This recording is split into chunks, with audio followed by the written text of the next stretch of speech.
Welcome to the Model Health Show. This is fitness and nutrition expert Shawn Stevenson, and I'm so grateful for you tuning in with me today. Listen, have you ever thought about what the true limits of human potential are? Are we limited by our physicality? Are we limited by our ability to think differently? Are we limited by our ability to express health and wellness, or our ability to recover quickly from the things that we go through? Well, today you're going to find out that the human potential is actually boundless. We are boundless individuals. Even our brain's capacity to learn, to process information, we're only scratching the surface on what we are realizing we're capable of doing. You might have heard the statement that we only use maybe 10% of our brain, but that's not actually true. We, in fact, use 100% of our brains every day. Even while we're sleeping, there are different parts of our brain that are going into overdrive and doing a lot of work and even a lot of housekeeping. But the sad reality is we use 100% of our brain, but we don't use it very well. We don't use it to 100% of its capacity. And that's one of the things we're going to be talking about today is how do we actually improve that amazing organ that's governing our entire life, right? Our brain is where we're able to actually see, right? We're taking in information. We have these optical receptors, but we're seeing inside of our incredible brain, right? So it's like a screen inside of our brain that we're really watching these things. It seems like we're seeing and taking in the outside world, but that visual center of our brain is actually towards the back of our brain. That's one thing, how we're seeing, taking in information, sight, sounds, our senses, but also our brain is controlling our metabolism. If we talk about the hypothalamus, for example, which is kind of the master gland in our brain, is determining and communicating with our thyroid, which is regulating our metabolic rate, our adrenals, which is determining different hormones. Are we in a state of stress where we are potentially breaking down tissue in our bodies, our muscle tissue, and turning it into glucose for fuel because we're running in this hypersympathetic nervous system. So your brain is controlling based on your perception of reality and the awareness of the nutrients we have available in our system, and the list goes on, is controlling our metabolism. All right. And so those are just a couple of aspects. Our emotion, our mood, how we feel. We have these neurotransmitters and hormones, and your hypothalamus is actually the interface of all of those things, your neurotransmitters and hormones, in determining how we feel and how our cells are communicating with each other, which is kind of important. And so, again, us understanding and supporting our brain health and also our physicality, the stuff from the head down, what's up there? How can we perform better? How can we increase our rate of recovery? What if we're injured? What can we do to get better faster? And so we're going to be talking about all of that today with one of the foremost experts on the planet. And his new work is going to talk about and teach you how to become boundless. And he's just going to provide you with a ton of new things that you can have at your disposal throughout your entire life. And before we do that, I just want to give a quick shout out to one of the things that we're going to talk about today, which is helping to regulate your sleep. And today, more than ever, humans, we're traveling, we're cloud hopping. We are moving around at a pace that our ancestors didn't even know was possible, via train, plane, and automobile, all right? We can move around. And the crazy thing is that your body is always looking for its place in all of this. It's looking for its ability to sync up with the environment. We are hardwired to connect with our environment, the circadian rhythm. Your circadian rhythm is matching up with, the diurnal, nocturnal patterns of the earth every single day. And when you jump into a different time zone, the earth and like your body are trying to locate each other to get synced up again. That's determining when your hormones are getting secreted, certain neurotransmitters doing their job, your motility in your gut, all of that stuff is trying to sync back and to find a rhythm. And so this is why I'm a big fan of helping your body to reset when you travel. So today, a lot of people are leaning towards and reaching towards melatonin to help them to sleep better. And there's an issue with this because according to a study published in the Journal of Biological Rhythms, found that faulty timing or large doses of melatonin can cause a desensitization of your melatonin receptors. Basically, your body will continue to produce melatonin, and you can have melatonin supplements, but your ability to actually use it is going to go down. And when that happens, we can run into some serious problems. And so we want to be very judicious and cautious about our use of melatonin. Now, I'm a big fan of melatonin in spot cases, or there is some evidence towards microdosing. However, in those spot cases, especially when traveling, when changing time zones, that's a great time to utilize melatonin because it helps your body to sync back up and to get. Melatonin isn't just about sleep. It's not a sedative. It's about regulating your circadian timing system. And so for that, I'm a big fan of sublingual spray under your tongue. Hold that in there. A high quality earth-grown nutrient source of melatonin, not something synthetic. Just because you could buy it at whatever convenience store or pharmacy does not mean that it's high quality. And also the dose can be problematic, especially if you're taking pills, like to find the right dose for you versus a couple of sprays. And so for me, that's why I'm a big fan, and I travel with it when I'm changing time zones. Onnit's sprayable melatonin. And you can get yourself access to that at onnit.com/model. That's ONNIT.com/model. Get 10% off their sprayable melatonin. And I travel with it. I keep it in my book bag, my Dora the Explorer. It's one of the things that I reach for when I travel, especially when I'm changing time zones. Or if you've had a couple of rough nights of sleep and you just want to get back on track, but you just want to avoid using high doses, like what the research says, and using it in haphazard times as well, and taking it too long. So spot cases to get yourself reset, to get back on a rhythm, it's a great thing to have access to. So I just wanted to make sure that you knew about that and that you're getting yourself a good source of melatonin if you are using it, especially, again, for those spot instances. And they've got some other cool stuff as well. Their pre-workout is the best by far because they've actually done double-blind, placebo-controlled studies on their ShroomTech Sport to find its efficacy in improving sports performance. So being able to lift more weights, being able to have a boost in cardiovascular function, about an 8.8% increase in cardiovascular performance by utilizing ShroomTech Sport, which again, all earth-grown nutrients, nothing synthetic. So pop over there, check them out. It's onnit.com/model, and you get 10% off. And my guest today, big fans of Onnit. I think this is one of the last times we saw each other was at an Onnit event. All right, so big fans of Onnit, and I think you will be as well. Pop over to check them out, onnit.com/model for 10% off. And now let's get to the Apple Podcast Review of the Week. Another 5-star review titled Grow Your Knowledge, Fuel Your Mind, Health Will Follow by JB147. I've listened to Shawn for more than a year, and it continues to provide me with the knowledge, the will, and yes, the health. His ability to speak on a level that doesn't intimidate but welcomes the listener to learn, grow, and get and be healthy. Thank you, Shawn, and all those behind the scenes for giving me the power to health, my health. I love that so much, the power to health, your health. Thank you so much for sharing that review over on Apple Podcasts, and thank you for allowing me to be a part of your life and your story. And today we're just going to take it another step further with our special guest. And please remember, if you've yet to do so, pop over to Apple Podcasts and leave a review for the show. And whether or not you're watching this or listening on a different platform, leave a review, leave a comment, and let me know what you thought about the episode as well. All right, and now let's get to our special guest and topic of the day. Ben Greenfield is a human performance consultant, speaker, and New York Times bestselling author. And he's the author of 13 books, by the way. And he's a former collegiate tennis player, water polo player, volleyball player, bodybuilder, 13-time Ironman triathlete, and professional obstacle course racer. And Ben has been voted by the NSCA as America's top personal trainer and by Greatest as one of the top 100 most influential people in health and fitness.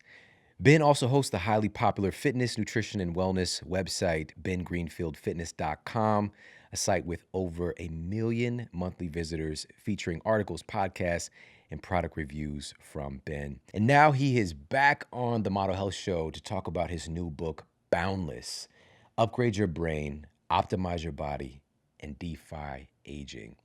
Incredible nuggets of wisdom here in this episode. So let's jump into this conversation with New York Times bestselling author Ben Greenfield. Your book launch party is? I got a party tonight. Tonight? Yeah, I've been doing a bunch of them. It's been a whirlwind tour. So yeah, there's one tonight at the bungalow.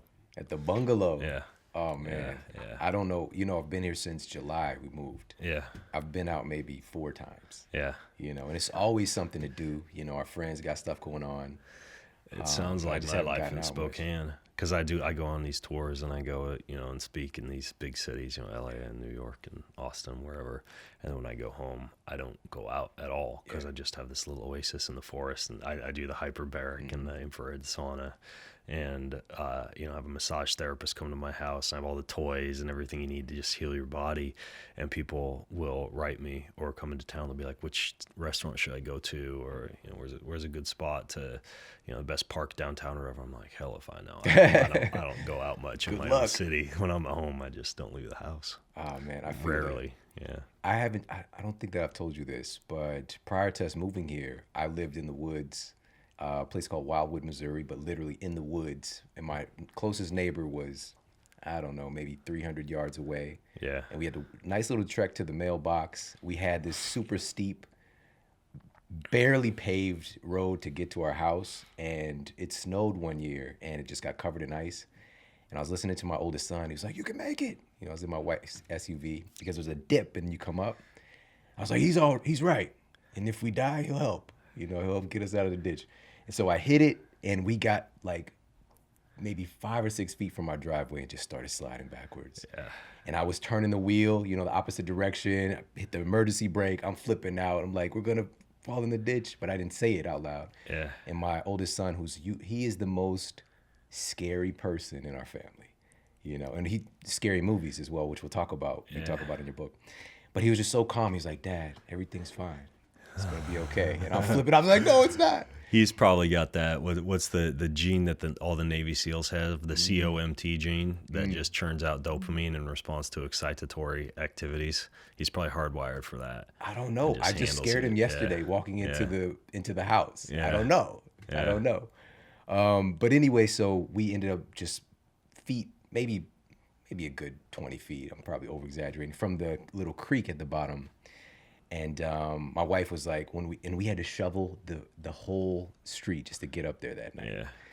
And that's when my wife decided we are officially moving. Like, we're not doing this again. And so, but that experience of living off the grid, there's no artificial lights anywhere. Yeah. People come out to the house and they're just 5G like panels. Yeah. Yeah. It was just quiet. We live in very similar scenario, 1/4-mile long driveway, steep uphill, and I didn't plow for the longest time because I'm cheap. And I finally bit the bullet and have like a plow guy, with a good pickup and a big plow.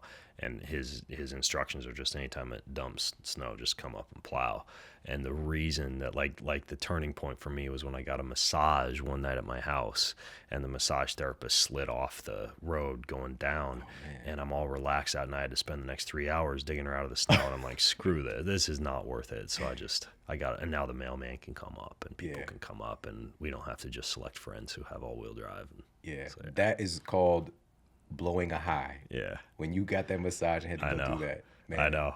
And it literally blowing a high, because usually before I'll get like these grand 2 or 3 hour massages, usually Wednesday night at my house, and I'll pop an edible and get super relaxed. So literally I'm high, relaxed, and want to go to bed, and I'm digging in the snow instead.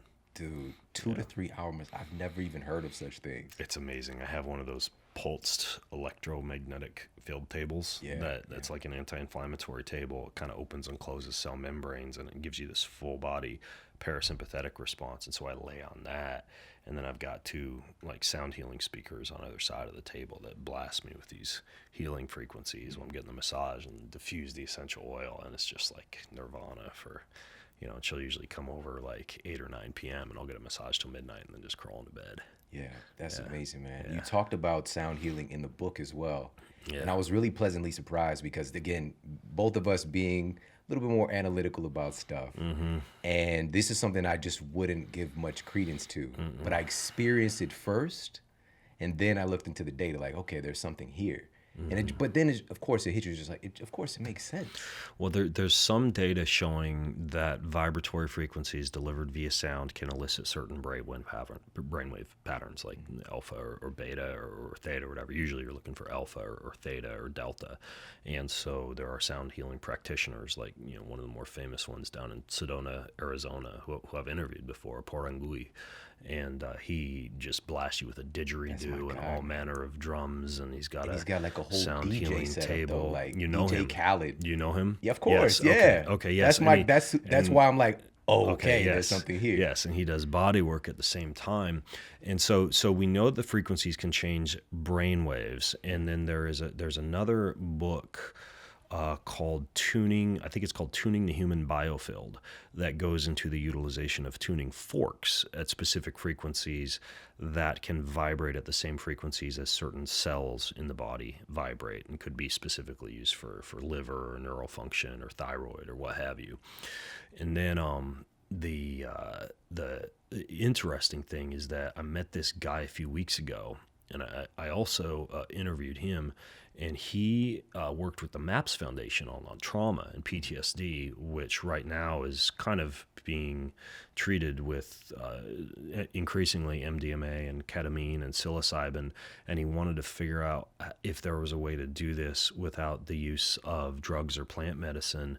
And he developed the device called the Apollo, which you wear on your ankle or your wrist, and it transmits an inaudible sound frequency that elicits a similar neural response as plant medicine. And I've been messing around with that for the past month. You can set it on sleep, you can set it on social, you can set it on wake up, you can set it on meditate, and that definitely does something. I agree with you, there's not a great deal of human clinical research on sound healing, but anecdotally, I am sold. And the other really cool thing that I just discovered, have you ever seen a hang drum or a hand pan? I don't think so. These are drums. They look like a steel drum kind of, and you place it in your lap, and you strike it, usually with your thumbs or the ends of your fingers or an open palm. And because it's in your lap as you're playing it, these vibrations just travel through your entire body. It's incredibly soothing, almost like a harp. And every single drum is tuned to a specific scale. Like mine is in the scale of B. And there's 9 spots that are marked that you strike, so it's impossible to sound bad on it, right? Because it's all on the same scale. So you can play anything, and it just sounds like you're a pro. So it's really cool for somebody who wants to get the benefit of the neuroplasticity that music can give you, and some of the BDNF, the vagus nerve activation, all these things we know that music can deliver, but then have that combined with not having to work super hard to learn a musical instrument and get the sound healing effect at the same time because it's in your lap, and so all the sounds are going straight into your body. So there's definitely something cool about the sound healing thing. Man, and you just kind of went into it a little bit, but I want to talk about some of the benefits that sound can deliver. Like you just mentioned, uptick in BDNF. You mentioned the brain waves was the first thing. So shifting from this kind of beta state and into that alpha, theta. So what would this do for us? I would imagine we'd get a little shift over in our sympathetic nervous system. Yeah, so the alpha beta ratio is one of the more important ratios, with beta brainwaves being those fast oscillating brainwaves that are typically associated with a sympathetic nervous response, but aren't bad. I mean, they're also associated in many cases with a state of hyperfocus or a state of increased athleticism, or you'd want high beta wave frequency, or even figure out a way to elicit high beta wave frequency if you're dropping under the squat rack, or doing something for which you really wanted to be activated, but most people are in high beta throughout the day, which of course ties into everything from poor vagal nerve tone to increased sympathetic nervous system activation. And so you'd ideally during the day want to shift yourself into alpha, the state of focus that in athletic performance or memory performance or cognitive performance would be referred to as the zone, or like the alpha zone, kind of like a 10-ish, 8 to 10 hertz-ish frequency. And then in the evening, you'd want to shift yourself more into a delta or even a theta frequency, with theta being that deep, deep meditative state that you'd also access a little bit during deep sleep. So the brain waves can be altered by sound. They can be altered by other means too. Yeah. You know, binaural beats are technically a sound that you can play through speakers, you know, through like noise isolation headphones. And I like an app called Sleep Stream. I talk about it in the book. That's kind of like a DJ for sleep, and you can put little piano sounds on it. You can select brown noise or pink noise or white noise or some type of noise that covers up ambient sound, and then you can select your binaural beat frequency for alpha or beta or delta or theta. And so that's another way that you can do it. There's actually a practitioner here in LA who has a place called the Peak Brain Institute. Have you heard of this? I have not. No. Yeah, Dr. Andrew Hill. And he actually practices neurofeedback that is specifically designed to train your brain almost subconsciously to go into the brainwave states that it needs to shift into. So what he does is a QEEG, so that's an electric scan of the brain to see which signals are firing and when, and if you have certain areas of the brain that are drifting into high beta or low alpha, or let's say you have poor sleep onset, it would be poor activation of delta or theta frequencies. And then what he does is he has these electrodes that he attaches to your head, and this is just based on neurofeedback science. And you then, with the electrodes attached to your head, which are monitoring your brainwave patterns, you will play a game on a computer screen where you're looking at the computer and, for example, you're flying a spaceship. And the software that the computer is running is connected to those electrodes. And so every time that you shift into, let's say, high beta, that stressful state, the spaceship will stop flying, the music from the game will kind of decrease, and even the screen will start to fade. And your brain subconsciously sees that as a slap on the wrist, and it wants the reward mechanism of you going into high alpha. So then once you can't think yourself into high alpha, but it's very strange because if you subconsciously just realize that the spaceship stopped flying, the ignition stopped coming out the back, the music faded away, if you focus, your brain starts to shift back into alpha state, and by playing this game repeatedly, you can begin to downregulate beta or begin to train yourself and to get into the brain waves that you want to get into. And I trained with him for a while. I even bought the equipment from him and brought it to my house because I didn't want to have to fly to LA to do brain training. And what I discovered is that you can even watch a movie with the electrodes attached. And when you're watching the movie, if you shift into beta or a state of increased distractibility, the movie will start to fade and the sound from the voices will start to fade. And so you can just watch Netflix and be training your brain simultaneously to go into the brainwave states you want it to be in. And the two things I noticed the most from doing that training, because I did have some high beta areas, were A, decreased distractibility, meaning I used to, say, walk into a cocktail party and I would have difficulty focusing on the person that I was talking to because I could hear like the 8 other conversations going on around me, and it was kind of like the, oh, hey, there's a squirrel type of thing. And, you know, my eyes would dart over to the cocktail bar, over to the snack table, or to the conversation going on behind me. And that allowed me to decrease that distractibility. And then the other thing was faster sleep onset, which is also known as decreased sleep latency. So I fell asleep faster because I was in less beta during my sleep cycle or during the lead up to falling asleep. So yeah, there's a lot of different ways that you can track these brain waves. And then you asked about the vagus nerve, and training that is just fascinating. I'm reading a book right now. So can we first, let's talk about what it is, the vagus nerve, and it's like a big topic, big part of conversation today. I think it's only recently discovered that there's such a big connection between the vagus nerve and what's going on upstairs. How profound an impact it makes. About 80%.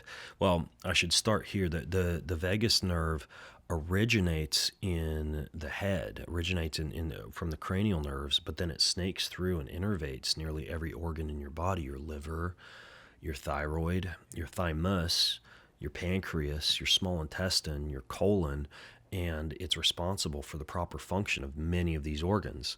So if you have poor vagal nerve tone, it can affect everything from the release of bile by the gallbladder and production of bile by the liver to be able to digest a meal, to the creation of immune cells by the thymus, to the production of insulin and other digestive enzymes by the pancreas, to the motility of the small intestine, to the flora in the colon. And what this means is that if you are in a state of constant sympathetic nervous system activation, that is synonymous with poor tone of the vagus nerve, meaning because you're in fight and flight, the vagus nerve downregulates innervation to all these organs so that you can run from a lion and activate your muscles.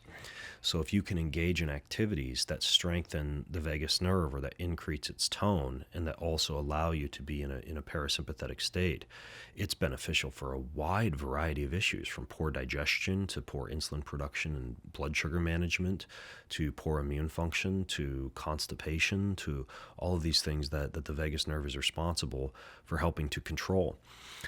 There are a variety of ways that you can increase the tone of the vagus nerve, and there are also ways to, even in real time, track the efficacy of those efforts.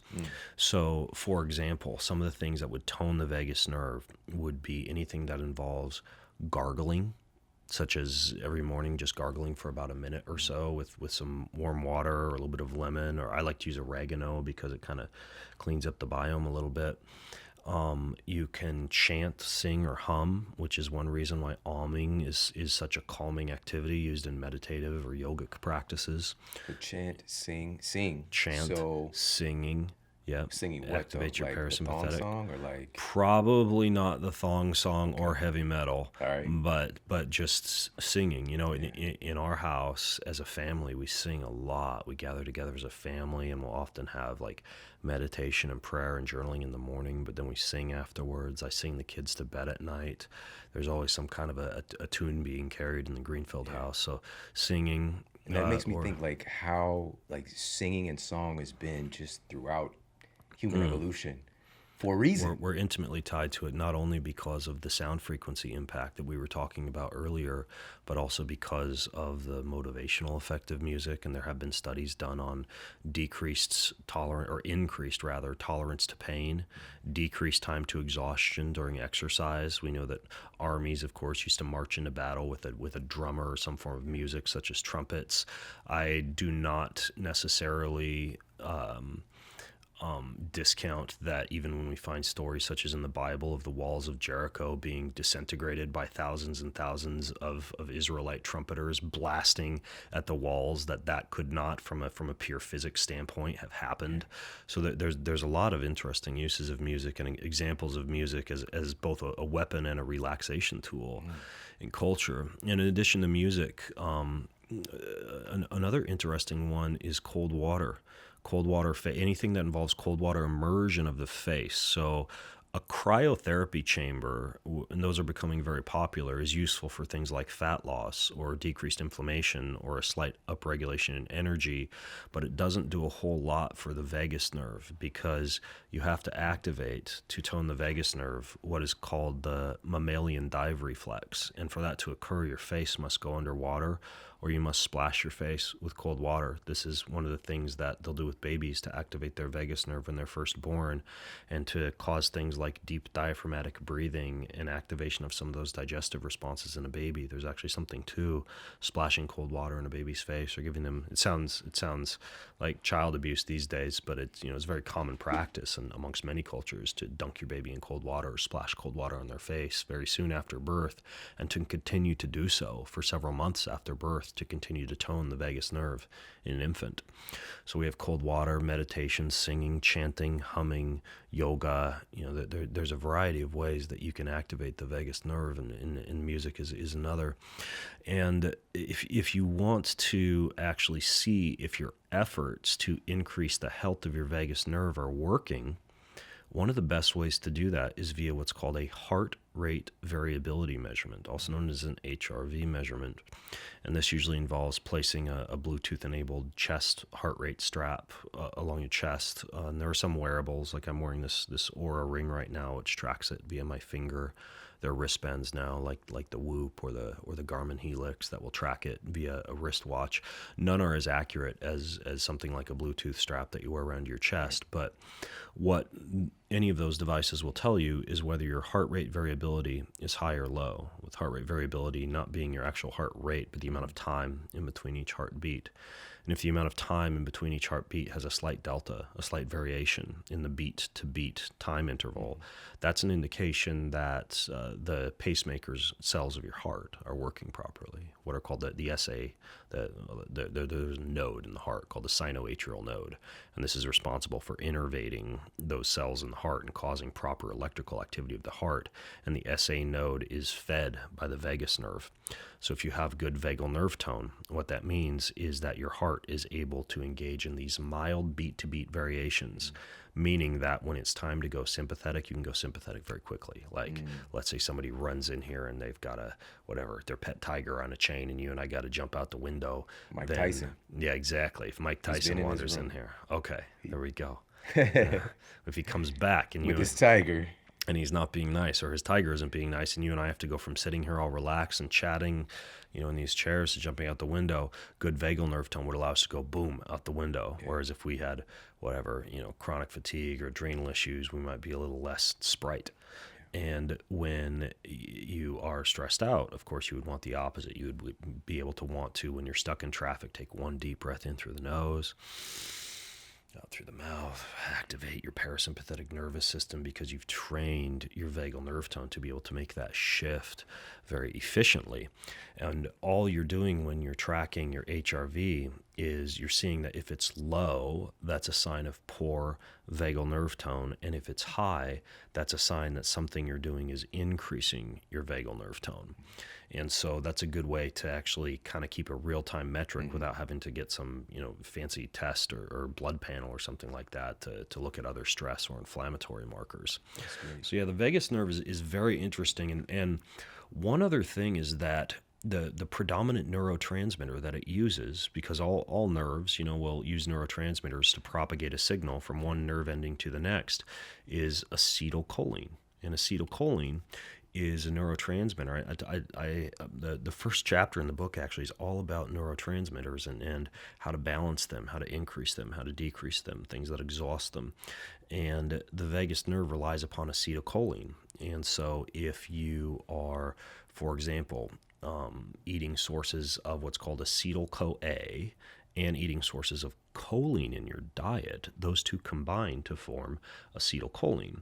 So you could get acetyl-CoA. It's found in higher quantities in animal foods and some antioxidant-rich plants and beverages like rhodiola, and adaptogens like reishi and cordyceps. You'd also find choline in things like walnuts and fish and eggs. So eating a diet that has like herbs and spices and wild plants along with walnuts and fish and eggs, it's a good way to keep your acetylcholine levels elevated. And of course, there are many nootropic, brain supplement manufacturers out there who have picked up on that and who now include acetylcholine as an actual ingredient in their supplements. The other one that is interesting is that the receptors that are used to interact with acetylcholine are known as nicotinic acid receptors. And it turns out that the use of nicotine can actually be helpful for activating the vagus nerve. If someone has poor vagal nerve function, you wouldn't want to, smoke a pack of cigarettes, but the use of something like small amounts of a nicotine gum or a nicotine tincture or a nicotine patch can help people sometimes with vagal nerve function. And I actually interviewed one woman who works with a lot of patients who have constipation, and she'll use nicotine. She'll literally place a nicotine patch over the ileocecal valve on the lower right side of the abdomen to cause an opening of that valve in someone who has poor peristalsis and poor opening of that valve due to poor vagal nerve function, and use nicotine as one way to retrain that valve, and then combine that with acetylcholine supplementation. And so you can get pretty biochemical with this vagus nerve, and there's a lot of cool ways that you can enhance its health. Yeah, man, that's so fascinating. So much good stuff there. I was just talking with Kelly Starrett, and he was reminding me of the benefit, and you probably talked to him or know about this, gut smashing. Mm-hmm. Can you talk about that a little bit? Yeah, well, there are kind of two different reasons that one would do something like that. And I should put the caveat out there that smashing, I'm sure everybody or a lot of people kind of grimaced when they thought smashing the gut. That sounds Smash them that guts. sounds painful. So the first reason would be just really quickly, it's basically getting like a little princess ball, like at Walmart or whatever, and they're kind of soft plastic balls. It might have Frozen on it or Spider-Man Into the Spider-Verse. Winnie the Pooh. Yeah. Winnie the Pooh, and you just lay on it on your belly and move around a little bit, kind of quote smashing your guts. Yeah. But the most important part, which is the breathing into it, which we'll get to. Yeah, you expand your diaphragm. You breathe into the ball. Typically, you are prone, and the ball is underneath you, and you're placing pressure against the ball. And you can find some tight spots, and when you find tight spots, you hold the ball there and breathe into that tight spot. Poo would probably be a fitting analogy in this case, because for many people who struggle with a morning bowel movement, this is a great little hack, because you're just kind of engaging in your own built-in peristalsis rather than relying upon your intestines to move things through themselves. If you have impacted matter in the colon or somewhere in the intestine or sluggish peristalsis, you can use this as a way to kind of jumpstart that. And you don't necessarily need to do the gut smashing in a prone condition. For example, if you don't have anything at all, you can use the meat of your palm to just kind of push across your abdomen, follow the path, preferably of your colon, which is starting from the right side of your rib cage, down over to the left side, and then you move down the left side. And then once you get to about the level of your belly button, you come across the right side.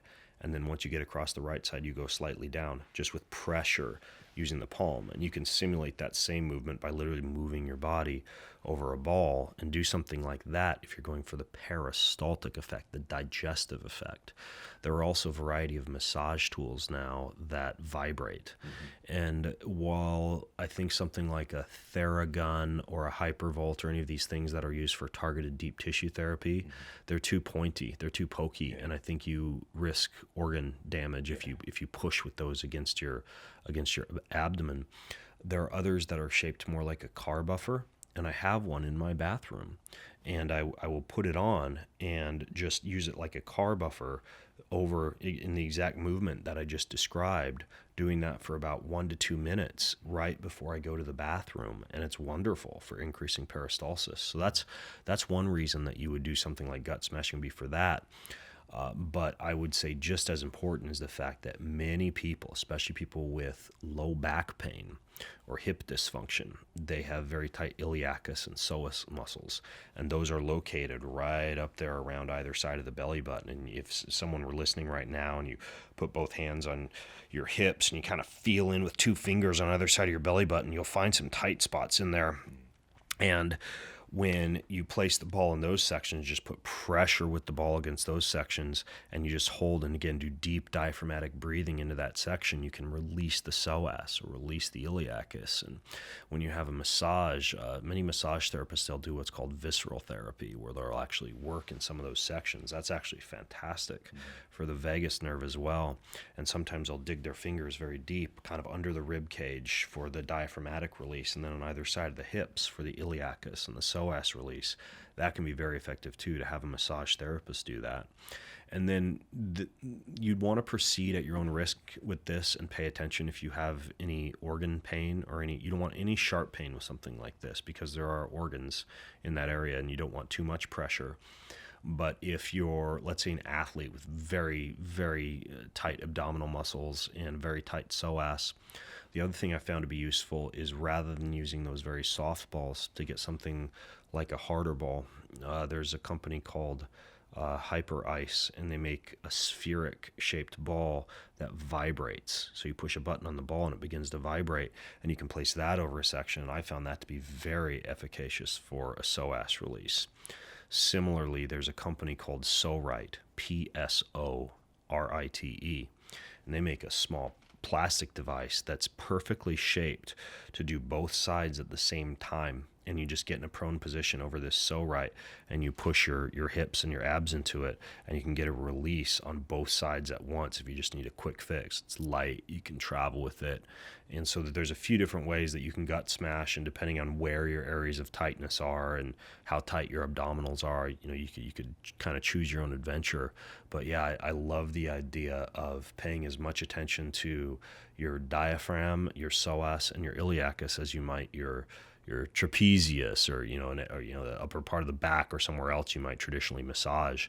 I think the abdomen is often neglected, along with the pelvic floor muscles, because in many cases, especially for people working with a massage therapist or working on themselves, those are difficult areas to access, and they're also in westernized cultures considered some taboo areas for someone to be touching and feeling and pressing against, but they need tissue work just like every other part of the body.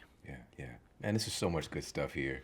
I want to go back and talk about, you briefly mentioned neurotransmitters, and you start the book off with this, and it's super fascinating in talking about this concept of neurotransmitter dominance. So we're going to talk about that right after this quick break, so sit tight, we'll be right back. Growing up, if I thought about chocolate, I think about Three Musketeers. I think about a Kit Kat, Butterfinger, right? I had all these ideas, hot chocolate, chocolate ice cream, chocolate cake. Those are the things that would conjure up in my mind when I thought about chocolate. Little did I know that chocolate itself, the original root of chocolate, which comes from something that's botanically a seed, these cacao seeds, was one of the most healthy foods in the world. Listen to this. This was from a randomized, double-blind, placebo-controlled trial that was published in the American Journal of Clinical Nutrition, found that polyphenol-rich cacao, or cocoa, without the sugar, has remarkable prebiotic effects on the human body. So what the study found was that folks who were consuming this sugar-free cacao flavanol drink for 4 weeks significantly increased their ratio of probiotics, or friendly bacteria, bifidobacteria, for example, while significantly decreasing their class of firmicutes, which is associated with fat gain. So there's certain types of bacteria that are associated with gaining fat. And these firmicutes, so the saying in health right now is that if you want to be firm and cute, you got to reduce the firmicutes. All right. I didn't make that up. Somebody else did. All right. But the bottom line is, wow, it has a really powerful, remarkable impact on what's happening with your microbiome. The study also found that it was able to reduce levels of systemic inflammation measured by something called C-reactive protein. And if that weren't enough, cacao also has these compounds that have a really powerful influence on our mood, like anandamide, which is known, like that translates to mean bliss chemical, right? Serotonin, tryptophan, these precursors that help your body to produce things like melatonin, right? That helps you to sleep better. It goes on and on and on, but the quality matters a lot. And when you can get real chocolate into something that is even more health giving, you've got something really special. And that's what they have with the new chocolate Organifi Gold drink. So they got the chocolate along with their incredible, delicious turmeric formula. And as you know, turmeric has very powerful anti-inflammatory properties. And it also has been clinically proven to have anti-angiogenesis properties. So this means that turmeric literally has the ability to cut off the blood supply to cancer cells.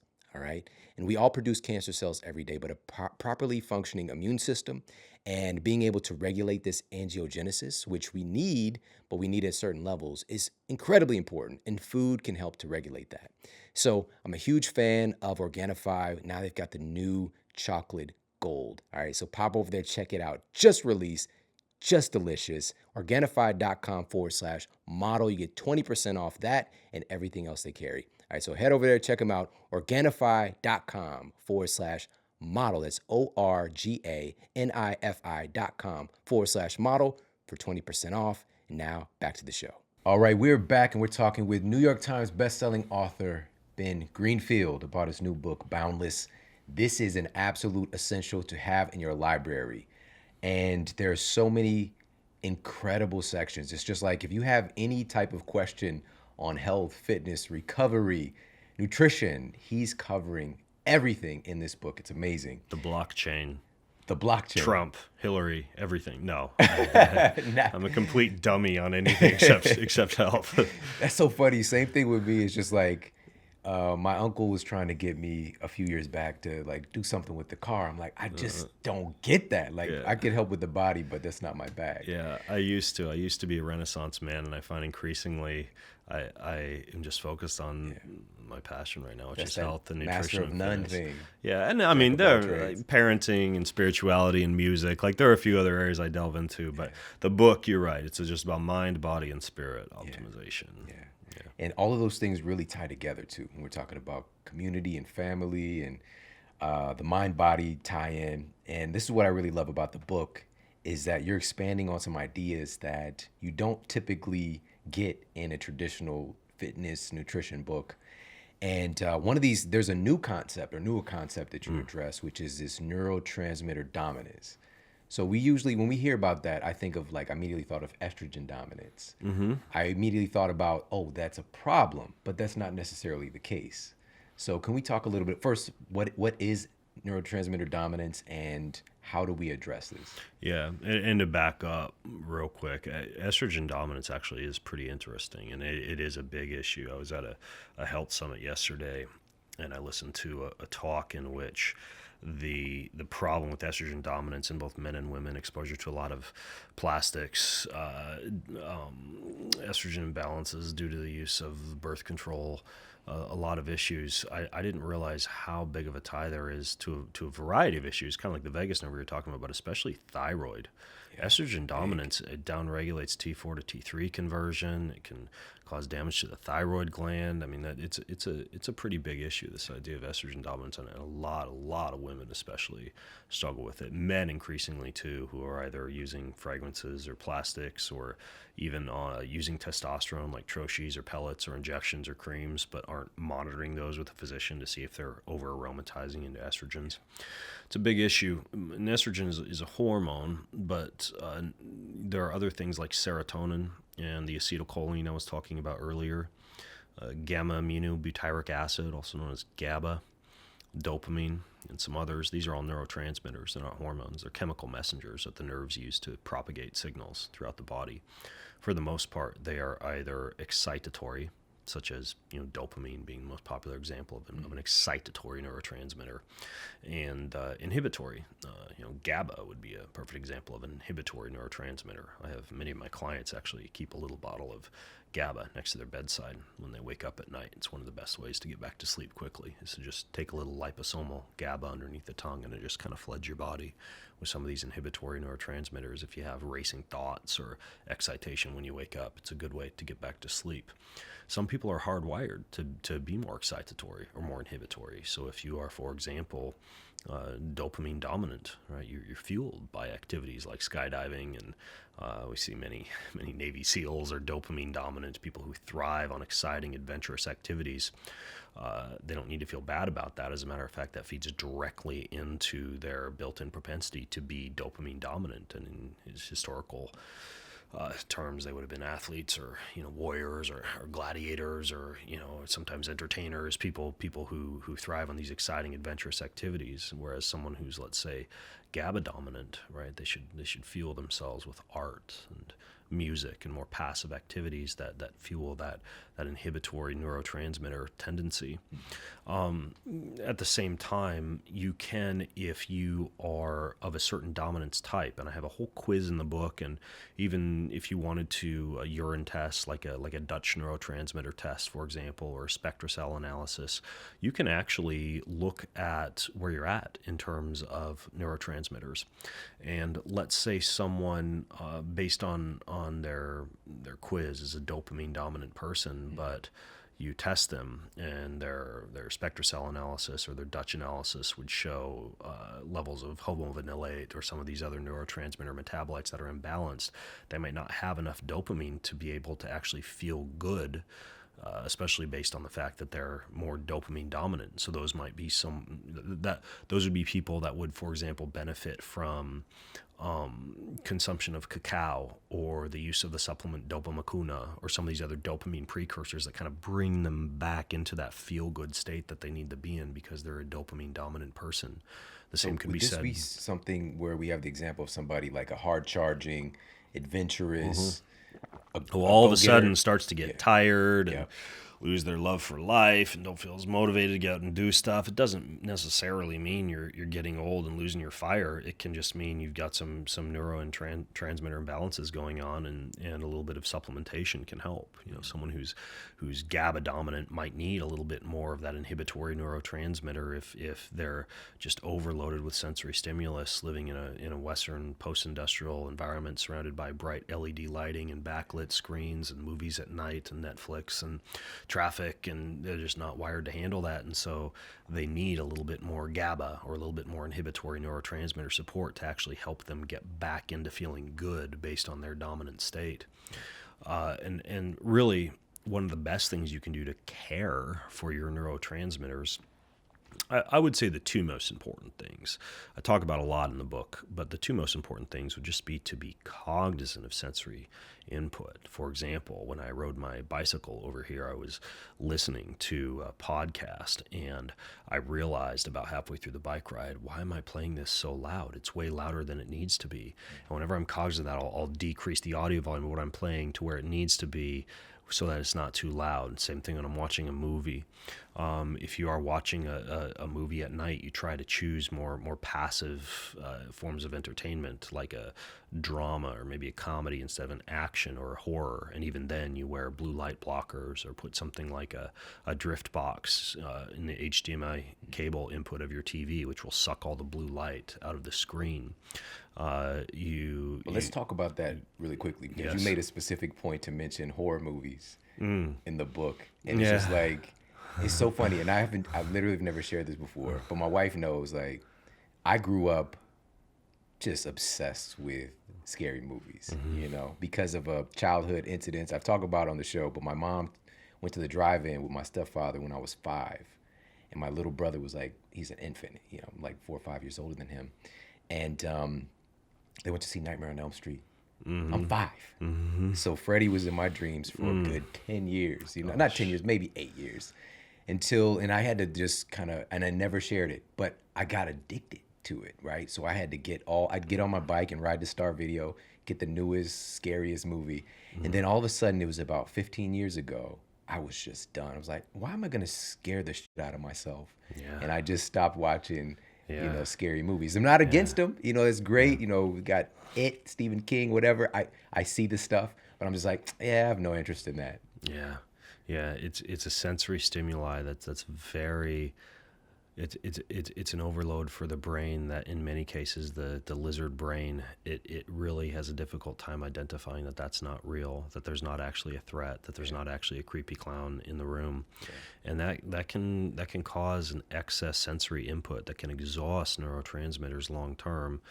Gratuitous violence and the possibility for that to induce some societal violence, potential for that aside, it can just result in neurotransmitter overload, as can drinking too many cups of coffee during the day, or the overuse of stimulants, whether it's a nicotine vape pen or 5-hour energy. I mean, any of these things just shove neurotransmitters into overdrive. And even many of the better formulated nootropic or so-called smart drug blends out there, they'll add things to the blends that help to replenish neurotransmitters like acetylcholine, like minerals, and like amino acids and things like this that actually help the neurotransmitters to rebuild more quickly.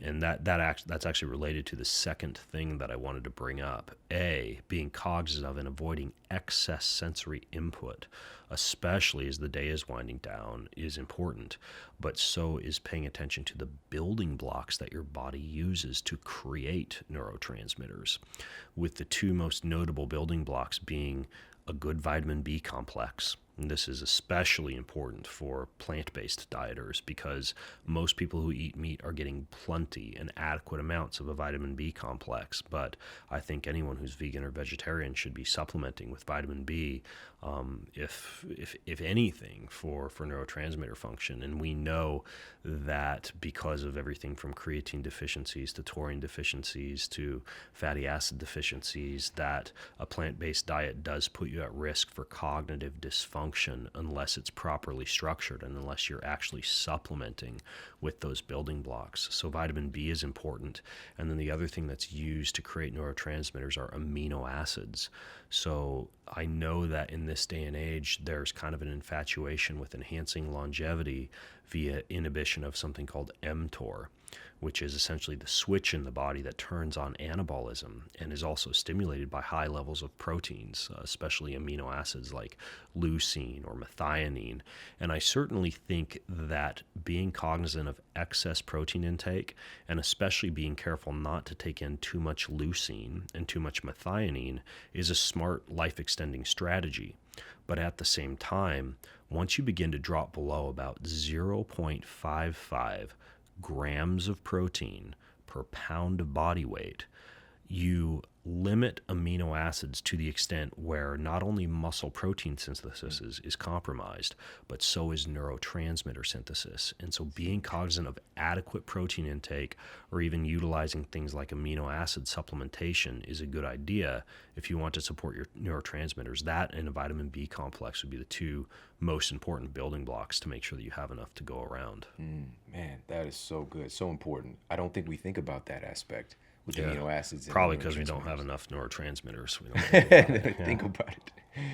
And again, if I love the fact that you're emphasizing, especially at night, which is when we tend to, like, you don't want to do a movie night of like It and then John Wick and then try to go to bed. You know what I mean? So give yourself the opportunity to wind down. Of course, there are situational instances where you can, watch your movie, watch a scary movie, but on a consistent basis, being hyper-stimulated through things like, especially the things that we're watching, which is just like that multi-dimensional, you're hearing, it's affecting you in so many different ways before you go to bed. Yeah, and what kind of annoys me, not to get negative, in both the biohacking world and the Western pop culture world, is that we'll often do those type of things at night, but then figure out a way to supplement our way out of them. Like, oh, my cortisol is high because I decided I'm going to structure my life so I'm doing a HIIT workout an hour prior to bedtime, but it's okay. I'm going to take some phosphatidylserine and these adaptogens to decrease my cortisol.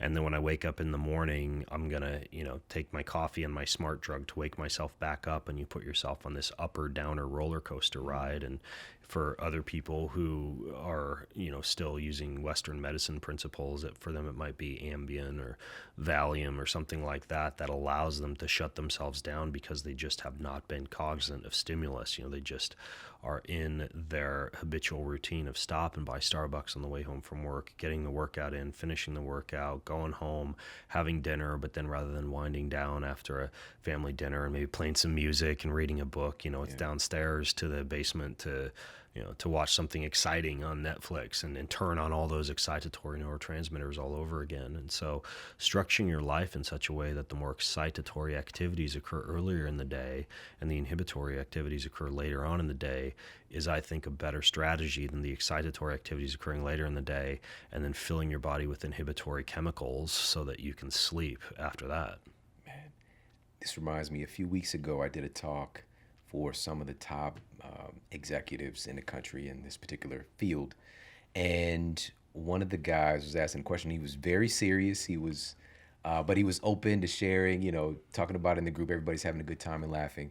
But he shared that, every night he's taking like 40 times the amount of melatonin that's recommended on the particular melatonin he's using. And he's just, over the years, used more and more and more. And also wine most evenings. And I'm just like, man, you were, really putting yourself in there. But here's the thing. I asked him about his routine. What does he do? He watches TV in bed right before he goes to bed every night. and he doesn't take the time. Even from that, he goes right from work to getting in the bed, watching television. It's just like looking at the behaviors, like what are your rituals, what are your patterns, and addressing those things rather than trying to supplement our way out of a situation. I have two thoughts about that. The first regarding melatonin, we know that levels that you produce will decrease with age. I think there's something to be said as you age, and this is testable using a urine test, that same Dutch test I talked about. You can test melatonin levels. If they are low, which is not uncommon after the age of 40, small amounts of melatonin intake can be helpful to assist with sleep at night. Larger doses of melatonin when you're crossing multiple time zones on the first night that you arrive at your destination can also be useful as a circadian rhythm reset. And as a matter of fact, for example, I'll be flying to India in 2 weeks, and when I travel internationally, I travel with melatonin suppositories that are 100 milligrams, which is a lot of melatonin, but it like pushes the reboot button on my circadian rhythm when I get to where I'm going. I wouldn't do that every night, but it's useful as a sometimes drug to help out. And as you age, smaller microdoses can be helpful. So I'm not totally against melatonin, but I do think it's abused and in many cases overused in people who should be able to produce melatonin just fine, but are suppressing it with evening light exposure and evening excitatory activities. The second thing is that you talk about TV and sometimes computer work in bed. And I know that you have a wonderful book on sleep, your Sleep Smarter book, and you and many other good sleep scientists and authors, they talk about sleep hygiene. And many people are aware of sleep hygiene being light and temperature and noise. And I think that one that's underemphasized often is safety. Safety. Meaning when you crawl into bed, your body should consider that to be a safe, parasympathetic rest and digest place to be. The more that you can do to put yourself into a feeling of safety when you crawl into bed, the better. This is one reason why, for example, gravity blankets are a wonderful tool for people who have difficulty sleeping, because they almost smother you with 20 to 25 pounds of a breathable, cool material that can be very comforting for a lot of people. For others, it can be a dog in the bed. My wife loves to sleep with the dogs and sleeps wonderfully with the dogs when I'm traveling because she feels more safe. When you bring a laptop into bed, that laptop is not inherently dangerous, but because of the sympathetic nervous system response associated with work, because most people don't just entertain themselves with their computers, they also work on their computers. It sends your body a message that in that bed there's something that simulates sympathetic nervous system activation. So when I'm traveling, even when I'm in the smallest of hotel rooms, I used to, just flop down on the hotel room when I need to do laptop work, and I just sit on my belly, during lunchtime or whatever, and bang out some emails. My laptop is not allowed anywhere near the bed now because I want my brain to associate the bed with being a place of safety and not sympathetic nervous system activation. So you make a very good point, and TV, I realize that is not necessarily something people associate with work. That's a different set of issues related to blue light suppressing melatonin production. But yeah, ultimately, I think that making your bedroom as safe a place as possible is a very useful strategy for enhancing sleep. So good, man. I want to talk about this really interesting phenomenon. A lot of folks know today it's become part of our lexicon, leaky gut.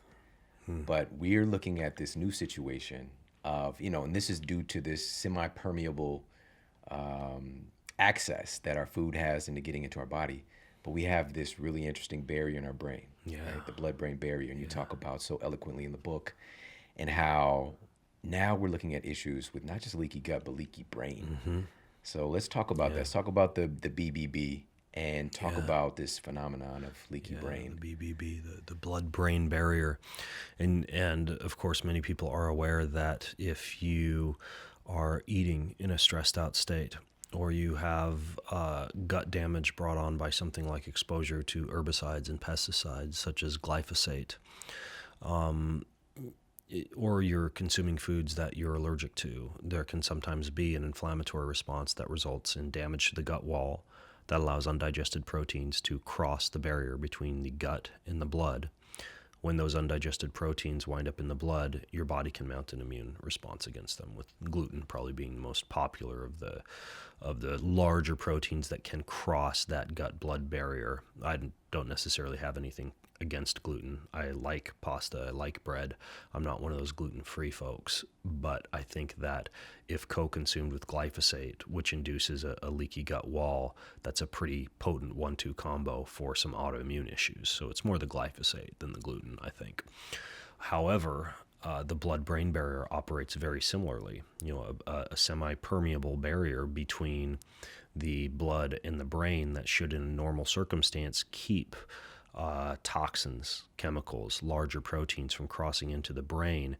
And if that barrier is compromised, you see impaired neural function, impaired sleep, impaired executive function, memory, cognition, etc. Now, the two main things that would cause a leaky blood-brain barrier are chronic stress and lack of sleep. Okay, because it's going to be repaired during sleep, and because stress will cause an inflammatory condition that can cause the blood-brain barrier to become leaky. There are other things I talk about in the book that contribute to it. Large exposure to non-native EMF, for example, from 5G and Wi-Fi. The use of cell phones up by the head. There are other things that can contribute to it, but chronic stress and lack of sleep would be the biggest. The cool thing is that it can be repaired. There are things that you can do to repair the blood-brain barrier. Magnesium is one example of something that can be very helpful for that. So like taking magnesium before you go to bed, like magnesium glycinate is actually very, very good for the brain, for the blood-brain barrier. Another example is this technology called pulsed electromagnetic field therapy. I was telling you, I think before we began recording, that I get a massage and I have this mat that I lay on that delivers what's called PEMF. And these PEMF frequencies are actually very good for the brain. The cool thing is, if you don't have the ability to afford something like that outside the surface of the planet, that actually emits a naturally high level of PEMF. So if you can get out in a park or your backyard and you can just spend a little bit of time laying on your back or even walking barefoot, that's wonderful for the blood-brain barrier. Coffee and tea, any of these high polyphenol, high flavanol type of compounds in moderation can be helpful for the blood-brain barrier. It's even been shown that alcohol in small doses can help, and ethanol, the more toxic component of wine and cocktails and things like that, can compromise the blood-brain barrier in high amounts. But small, almost microdoses of alcohol, like a glass of organic wine with dinner each night, that can actually help it out. Fatty acids, those are not only wonderful for the myelin sheath and the neurotransmitters I was talking about earlier, the propagation of nerve signals, can also be very good for the blood-brain barrier, with the two most notable, I think, especially for children and babies, but for anyone who wants to care for their brain, being one that's more popular, DHA, such as you would get from fish oil or krill oil or algae, for example. But the other one that flies under the radar a little bit more is linoleic or oleic acid. That's about 30% of the sheaths that surround these nerves, these myelin sheaths. And honestly, I guzzle extra virgin olive oil. I go through so much extra virgin olive oil. It's just a potent, pure source of oleic acid. If you're getting a good glass bottled, translucent bottle with really good spicy polyphenol and flavanol rich extra virgin olive oil, not the stuff that you find in a plastic bottle at Costco, or the stuff that they use at restaurants that they cut half and half with canola oil, but good spicy extra virgin olive oil. It's one of the best things you can do for cognitive function, for nerve function, and for that blood-brain barrier. So chapter 2 of the book is literally pages and pages on how to heal the blood-brain barrier and what causes it to leak. But those are a few of the important things to start with. You have so many, and I love this because each section, when we're talking about a particular issue, you've got like 5, 10, 15 different things that you can do for it, backed by data. One of the things you mentioned here with leaky brain, you put a word of caution about super high-fat diets. Yeah, that was interesting to come across. And I had a couple of research assistants, 3 actually, helping me with the book, because we have over 3,000 scientific references in it. And it was definitely a team effort to be able to go through everything and scour through every study and then reference it all on the website that I made for each different chapter of the book. But the interesting thing about the saturated fat which is especially relevant when we're in an era where the ketogenic diet is so popular and people are putting oodles of butter and coconut oil in their beverages, tending to eat more marbly cuts of meat, and generally prioritizing saturated fats, is that a high saturated fat diet in the absence of polyphenols and flavonols and fiber has been shown to be inflammatory to the gut and to the brain. And so what this means is that if you're eating a ketogenic diet, you'd be well served to eat a more plant-rich ketogenic diet, or to engage in ways to enhance ketone production that don't necessarily involve high saturated fat intake. So perhaps you cut your total percentage of saturated fat down to a healthier intake, which is generally about 8 to 10% of your total fat intake. And you replace that with things like intermittent fasting, fasting mimicking diets, fats such as monounsaturated fats like the extra virgin olive oil that I talked about. And then also exercise would be another, and these newer ketone salts or ketone esters that allow you to produce ketone bodies without relying largely upon the medium chain triglycerides you might find in saturated fat. This is important also for a lot of people because many people have a gene called the FTO gene that predisposes them to weight gain and inflammation in response to high amounts of saturated fats. And I know many people who follow a ketogenic diet or some variant of a high saturated fat diet. When I look at their blood tests, they have high hsCRP and cytokines and homocysteine, and markers of inflammation that they shouldn't necessarily have.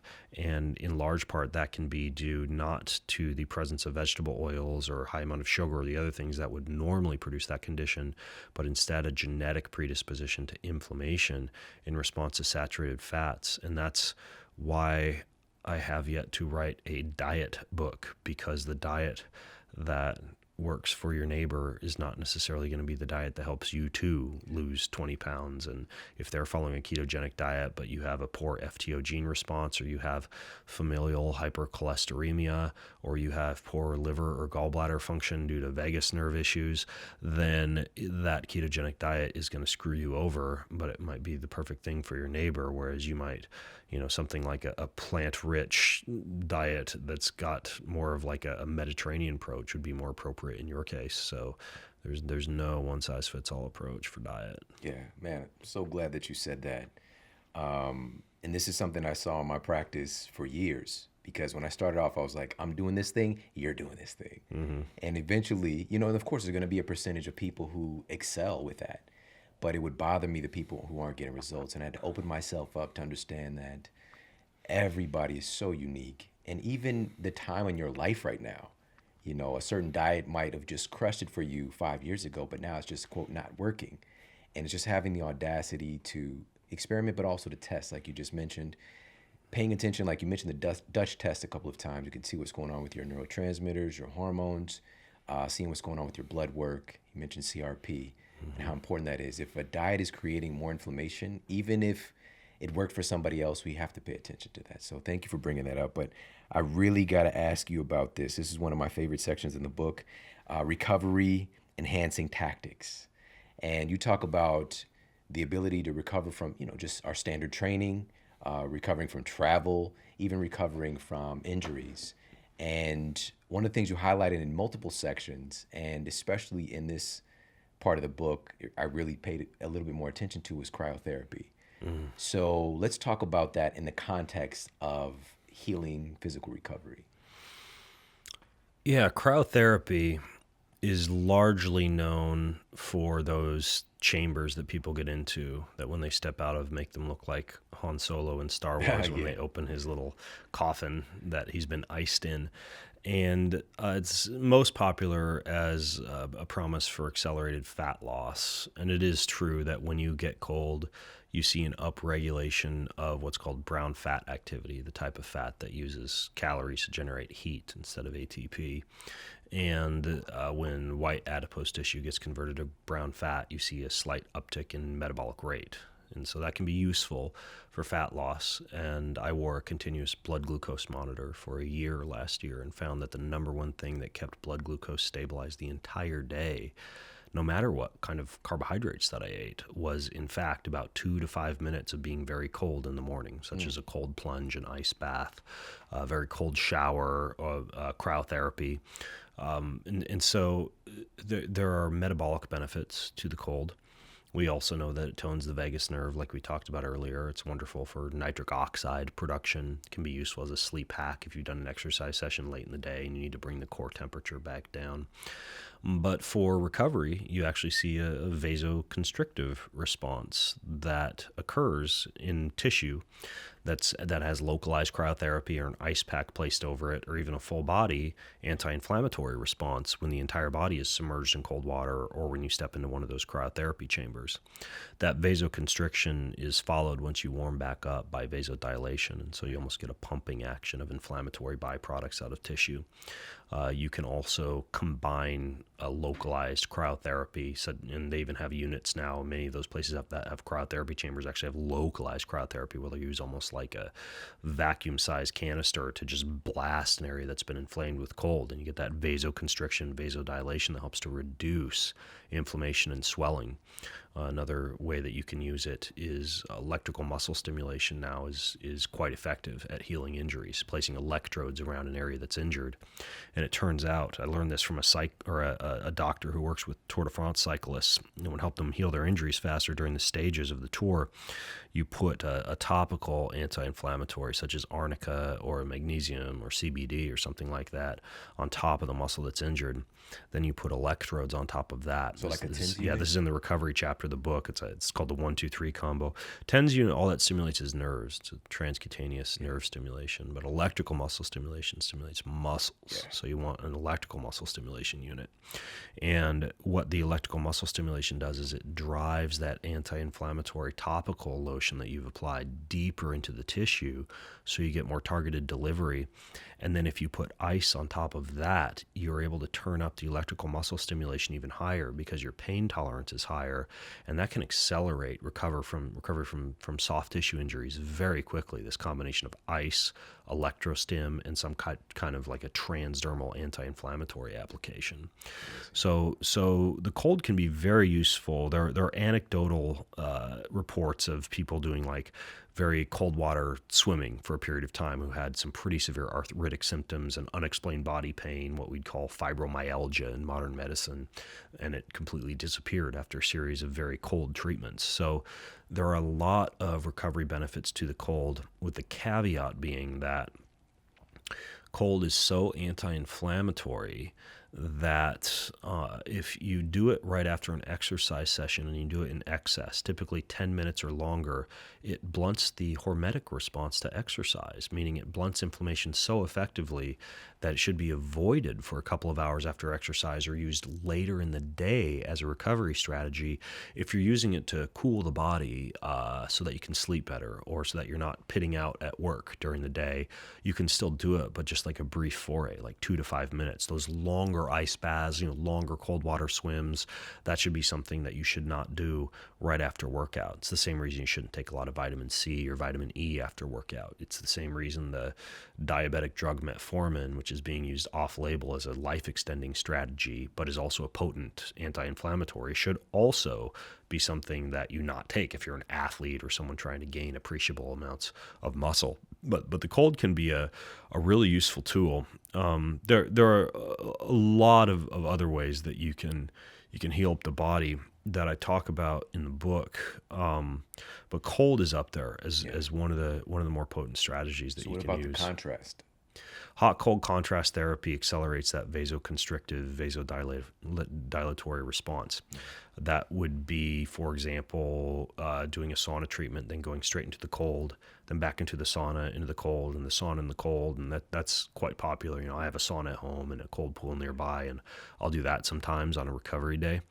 Another example would be a hot tub to a cold pool to a hot tub to a cold pool, back and forth, doing something like that.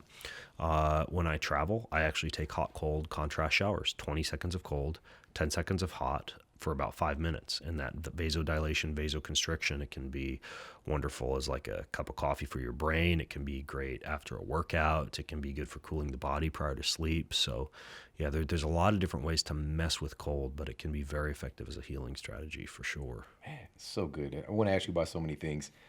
In this section, you also talk about hyperbaric oxygen therapy. Yes. I immediately thought about Michael Jackson.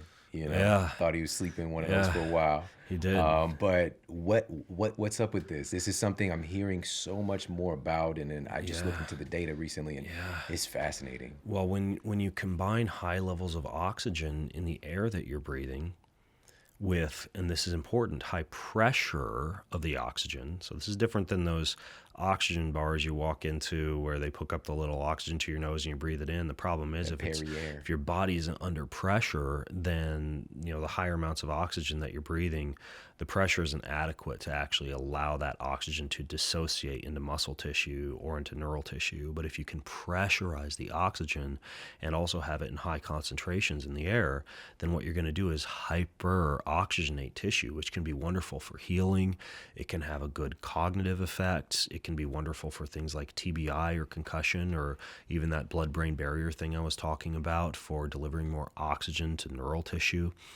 And now hyperbaric oxygen chambers are becoming something increasingly seen, not just in medical settings, but also in gyms, health clubs, recovery facilities, so-called biohacking facilities, and even in homes. I recently got what's called a soft shell hyperbaric chamber in my home. It's made by a company called HBOT USA, and it's a home-based HBOT unit that actually gets up to a pretty high, what's called PSI. It'll get up to about 1.4 PSI, or I'm sorry, it gets up to 4 PSI. And that allows for pretty high pressure of oxygen that you can get inside and breathe when you're in one of those chambers. Now, in a medical setting, they'll go up to 1.6, 1.8, 2. You're actually you can get into medical chambers. Like I know I was recently at Next Health a couple days ago here in LA, and they've got one of the big hard shell chambers that gets up to really high PSI. Such a high PSI, you have to be careful not to bring your phone and paper and stuff in there, because the last thing you'd want is a spark combined with that amount of oxygen, because you would literally combust. So you need to be careful not to do a Deadpool inside the hyperbaric chamber. Right. But the effects of that pressurized, concentrated oxygen is wonderful as a healing effect. And for anyone who decides to mess around with this or to get a soft shell chamber for their home, when you combine that with breath work, because you're typically really focused on taking these deep inhales during breath work, and I've even done 60-minute holotropic breath work sessions inside of the HBOT chamber, and you literally just feel like your brain is saturated with oxygen. Your head is clear as a bell after you finish something like that. And it's also been shown to be able to repair soft tissue injuries more readily. So there's a lot going for hyperbaric oxygen, and it's being used increasingly for both medicine and performance and recovery right now. Man, again, so much good stuff. You talk about all this inside of the book and so much more. And just got to have you back on again to talk more about this stuff, man. It's so fascinating. So many incredible tools that I think that we don't realize we have access to, because stuff is going to happen in our lives. We're going to travel. We're going to get sick. We're going to have injuries. But also, just if even things are going great, there are things that we can do to help us to sustain or maybe to get a little bit better. And you've got something for everybody inside of this book. It really is, you got your choose your own adventure dynamic to it. But the funny thing is, man, like you don't want to miss anything in it. Like I thought I would jump to another chapter, but I'm like, this is too good. I wanted it to be kind of a fun adventure for people, and didn't want it to be like a flash in the pan book you'd get through in a week and toss aside. And as a result, it's kind of heavy. It's a little bit of a bonus that you get to work out when you're carrying it around. Right. But I told my wife, I handed it to her. I was like, be careful. Make sure you got a good grip. I've been signing it because I've been doing a lot of book signings. And I swear, like my arms are, because I got to pick up a book, sign it. You do it 100 times in a row. And yeah, I'm getting my bicep curls in. Bicep, sure. I'm getting my guns. Man. Boundless guns. It's also a beautiful book as well. Thanks. You put a lot, man, just put so much intention into it. You could really tell. Thanks, man. Yeah. Thanks. My pleasure, man. So thank you for putting this together for us. Can you let everybody know, number one, where to find the book? Oh, it's very easy. If you have a bookstore near you, they should have it. You might want to call first if you're listening to this podcast when it comes out, because everybody's selling out of it, which I just feel super blessed and grateful for that. It's a good problem to have. But boundlessbook.com, with the idea being that I want to equip people to have all the boundless energy they want at their beck and call all day long. So yeah, boundlessbook.com. Awesome, man. One other thing, I was pleasantly surprised that you also integrated things that are outside of the normal spectrum of very tangible health and fitness information, and talking about, like you said, mind, body, spirit. And we don't usually hear the spirit aspect tied into the equation. So what was it for you? Was this something that you were interested in, a long time ago when you first got into the field? Because I know you've been a personal trainer for long time, or is it something more recent for you to tie in these kind of metaphysical, spiritual aspects? Even as you're talking about breath work, a lot of us think about meditation. Why was that such an important thing for you to put into the book as well? I think we're all on a path to enlightenment. Most humans are seeking purpose and fulfillment, and that drives many people. Happiness, ultimately. What makes me happy? Is it this cup of coffee? Is it six-pack abs? Is it getting my workout in that makes me feel happy most of the day, then I wake up unhappy the next morning and go work out again so I can get happy? Is it fitting into my swimsuit? Is it how I look on Instagram? Is it the satisfaction that I get from having a healthy diet, or even being able to memorize things quickly or play a musical instrument because I'm taking care of my brain? And increasingly, as I personally really optimized myself, like first with fitness, I became one of the fittest people on the planet. And, I was racing Ironman for 20 years and doing bodybuilding before that, and Spartan racing and collecting trophies and medals and podiums. That ultimately wasn't very fulfilling in the end. Briefly, short term, then you want to sign up for the next race and figure out a way you could dominate again or get that rush of dopamine again. And ultimately, you realize it's not the path to happiness, and neither is memorizing a deck of cards or playing a musical instrument or sleeping better. Like, those are all useful and they can serve you in life, but they're not a source of purpose and fulfillment. We know there are super happy 110-year-old gin chugging, cigarette smoking grandmas in Sardinia, Italy, who are happy despite not doing all these biohacks and modern human optimization techniques. But they're surrounded by love, robust relationships, people who love them, often a strong spiritual life, a belief in a higher power, and the hope that can give one. They often have woven spiritual disciplines into their life, such as meditation, prayer, silence, solitude, fasting, celebration, joy, worship, charity, service. And ultimately, nothing beats that when it comes to happiness and purpose and fulfillment. And through my own life, I've discovered that for me to realize that that's where one derives true fulfillment in life. Essentially, what I tell my kids, I really boil it down to two things: love God and love others. Love God and love others. And I would be remiss not to share the enormous amounts of fulfillment and purpose and happiness that has brought to me, especially as I've grown up. I've put on my big boy pants. I've become increasingly enlightened, and I've realized over the past few years, how did I not know this for the past 20 years, that you can wake up with a smile on your face no matter where you're at in the poorest of circumstances and still be happy if you've equipped yourself spiritually. And so I think that one thing, that one neglected, shriveled up part inside many people in the world that we operate in, Shawn, the health and fitness world. People are optimizing their bodies and they look good, and sometimes their brains are working great and their muscles look good, but their spirits, their souls are just shriveled and shrunk up on the inside. They're never going to be happy. It's only temporary. They're never going to be fulfilled. It's only temporary until they get to the point where they have optimized themselves spiritually and found the true happiness and purpose and fulfillment that gives one. And so that's why I included that in the book too, because if you want to be boundless, you have to have a boundless spirit in addition to the boundless body and mind. Man, love it, man. Thank you so much, Ben. Thank you for having the audacity to put a book like this together Thanks. where you're not leaving any stone unturned and you're not missing any of the core components to being boundless, and mind, body, spirit, like you mentioned. And it's just been amazing to see you, to see your growth, and to see the thing I admire most about you and that I tell other people about is the fact that you don't talk about stuff that you don't do. And you talk about a lot of stuff and you've done a lot of stuff. And to have the courage, because that's what it really is, to experiment, to put yourself out there, to when something's going good, to have the kahunas to say, I'm going to try something else.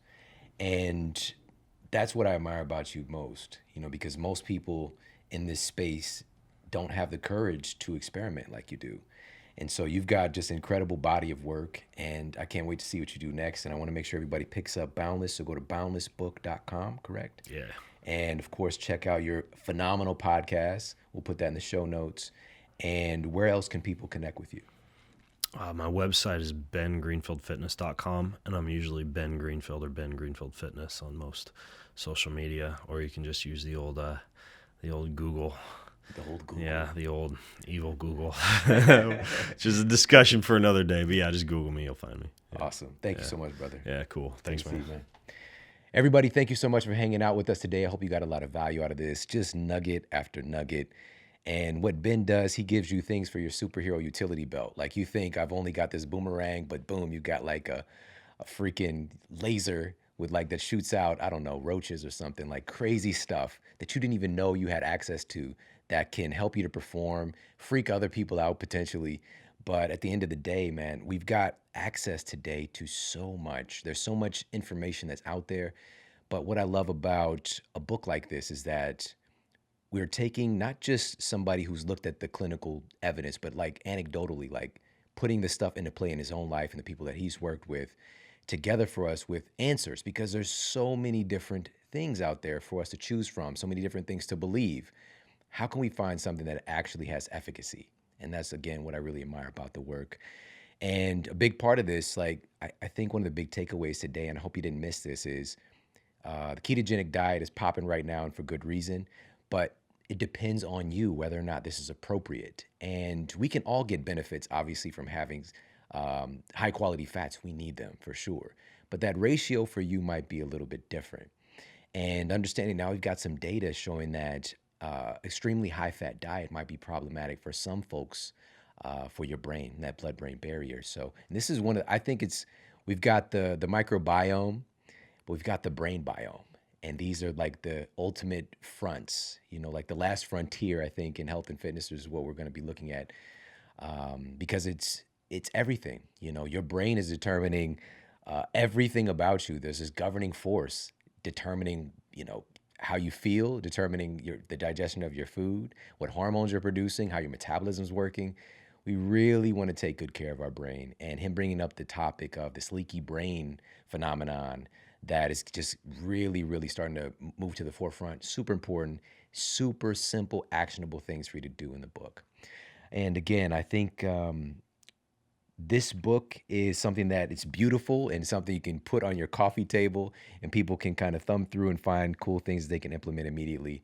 But make sure to get yourself a copy of Boundless today. And we've got some powerhouse, epic, boundless episodes coming your way very soon. So make sure to stay tuned. Take care, have an amazing day, and I'll talk with you soon.